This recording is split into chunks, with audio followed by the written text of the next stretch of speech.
Hello ನಮಸ್ತೆ. ನಾನು ನಿಮ್ಮ ಗೀತಾ ಸಕ್ರಾಯಪಟ್ಟಣ. ನಾನಿವತ್ತು ಕೋಸು ಪಲ್ಯ ಮಾಡೋಣ ಅಂತ ಬಂದಿದ್ದೀನಿ. ಕೋಸು ಹುರಿ ಪಲ್ಯ ಅಂತೀವಿ ನಾವು ಇದಕ್ಕೆ. ಇದು ಚಪಾತಿ ರೊಟ್ಟಿಗೆಲ್ಲ ತುಂಬ ಚೆನ್ನಾಗಿರುತ್ತೆ. ರೈಸ್ ಜೊತೆಗೂ ಸಹ ಸೈಡಲ್ಲಿ ತೊಗೋಬೋದು, ತುಂಬ ಚೆನ್ನಾಗಿರುತ್ತೆ. ಇದು ಕೋಸು ತೊಗೊಂಡು ನಾನು ಸಣ್ಣ ಸಣ್ಣದಾಗಿ ತುಂಬ ಚಿಕ್ಕದಾಗಿ ಎಷ್ಟಾಗುತ್ತೋ ಅಷ್ಟು ಚಿಕ್ಕದಾಗಿ ಕಟ್ ಮಾಡ್ಕೊಳ್ಬೇಕು. ಕಟ್ ಮಾಡ್ಕೊಂಡು ನಂತರ ನಾನು ಇಲ್ಲಿ ಒಂದೆರಡು ಸತಿ ನೀಟಾಗಿ ವಾಶ್ ಮಾಡ್ಕೊಳ್ಬೇಕು. ಇಲ್ಲಿ ಉಪ್ಪು ಹಾಕೊಂಡು ನಾನು ಒಂದೆರಡು ಟೈಮ್ಸು ವಾಶ್ ಮಾಡ್ಕೊಳ್ತೀನಿ. ಇದನ್ನು ನೀಟಾಗಿ ವಾಶ್ ಮಾಡ್ಕೊಳ್ಳೋಣ. ಹೀಗೆ ಈ ಥರನೇ ಚಿಕ್ಕದಾಗಿ ಕಟ್ ಮಾಡ್ಕೊಳ್ಬೇಕಾಗತ್ತೆ. ದಪ್ಪ ಕಟ್ ಮಾಡಿದ್ರೆ ಚೆನ್ನಾಗಿರಲ್ಲ, ಯಾಕೆಂದರೆ ಇದನ್ನು ಮತ್ತೆ ವಿಷಲ್ ಹಾಕಿಸ್ಬಿಟ್ಟು ಕುಕ್ಕರ್ಗೆ ಹಾಕಿ ವಿಷಲ್ ಹಾಕಿಸ್ಬೇಕಾಗತ್ತಲ್ಲ. ಹಾಗಾಗಿ ನಾನಿಲ್ಲಿ ಅದನ್ನು ಒಂದು 2-3 ಟೈಮ್ ಚೆನ್ನಾಗಿ ವಾಶ್ ಮಾಡ್ಕೊಂಡು ನಂತರ ನಾನಿಲ್ಲಿ ಕುಕ್ಕರ್ಗೆ ಹಾಕ್ಕೊಂಡಿದ್ದೀನಿ.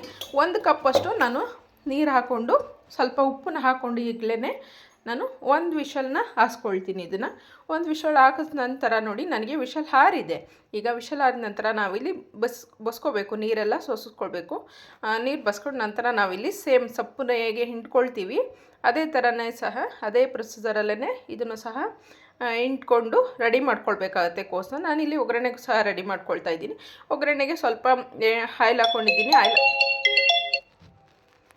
ಆಯಿಲ್ ಹಾಕ್ಕೊಳ್ತಾ ಇದ್ದೀನಿ. ಅದ ನಂತರ ಇಲ್ಲಿ ಸ್ವಲ್ಪ ಕಡಲೆಬೇಳೆ, ಉದ್ದಿನಬೇಳೆ, ಸಾಸಿವೆ ಎಲ್ಲ ಹಾಕ್ಕೊಂಡಿದ್ದೀನಿ ನಾನು.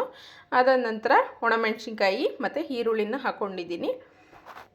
ಇಲ್ಲಿ ನೀವು ಬೇಕಂದರೆ ಹಸಿಮೆಣಸಿನ್ಕಾಯಿ ಸಹ ಯೂಸ್ ಮಾಡ್ಬೋದು. ಇದ್ರ ಜೊತೆ ಟೊಮೊಟೊ ಸಹ ಯೂಸ್ ಮಾಡ್ಬೋದು. ನಾನಿಲ್ಲಿ ಹುಳಿಗೆ ಸ್ವಲ್ಪ ನಿಂಬೆಹಣ್ಣನ್ನು ಹಿಂಡ್ಕೊಳ್ತೀನಿ. ನಿಂಬೆಹಣ್ಣು ಕೊಟ್ಟರೆ ತುಂಬ ಟೇಸ್ಟ್ ಇರುತ್ತೆ. ಇಲ್ಲ ನಿಂಬೆಹಣ್ಣು ಬೇಡ ಅಂತನ್ನೋರು ಟೊಮೊಟೊ ಹಣ್ಣು ಸಹ ಹಾಕ್ಕೋಬೋದು ಒಂದನ್ನು.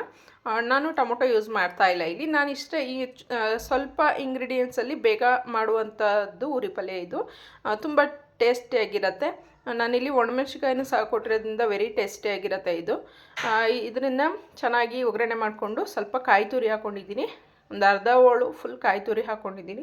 ಚೆನ್ನಾಗಿ ಒಗ್ಗರಣೆ ಕೊಟ್ಕೊಂಡು ಸ್ವಲ್ಪ ನಿಂಬೆಹಣ್ಣು ಹಾಕ್ಕೊಂಡು, ಈಗ ಬೇಕಂದರೆ ಟೇಸ್ಟ್ ನೋಡಿಕೊಂಡು ಉಪ್ಪು ಹಾಕ್ಕೊಳ್ಳಿ.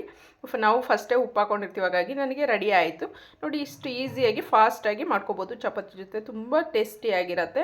ಹಾಗೆ ನನ್ನ ಚಾನಲ್ ಹಾಗೆ ನೋಡ್ತೀರಿ, ಪ್ಲೀಸ್ ಸಬ್ಸ್ಕ್ರೈಬ್ ಮಾಡಿಕೊಂಡು ನೋಡಿ, ಲೈಕ್ ಮಾಡಿ, ಸಪೋರ್ಟ್ ಮಾಡಿ. ಸಂಪೂರ್ಣ ವಿಡಿಯೋ ನೋಡಿ ಸಪೋರ್ಟ್ ಮಾಡಿ. ಚಪಾತಿಗಂತೂ ವೆರಿ ಟೇಸ್ಟಿಯಾಗಿರುತ್ತೆ, ತುಂಬ ರುಚಿಕರವಾಗಿರುತ್ತೆ. ಒಮ್ಮೆ ಟ್ರೈ ಮಾಡಿ ನೋಡಿ ಈ ಥರದ್ದು ಉರಿ ಪಲ್ಯ ತುಂಬ ಚೆನ್ನಾಗಿರುತ್ತೆ. ಕೋಸು ಉರಿ ಪಲ್ಯ. ಬಾಯ್ ಬಾಯ್, ಥ್ಯಾಂಕ್ ಯು.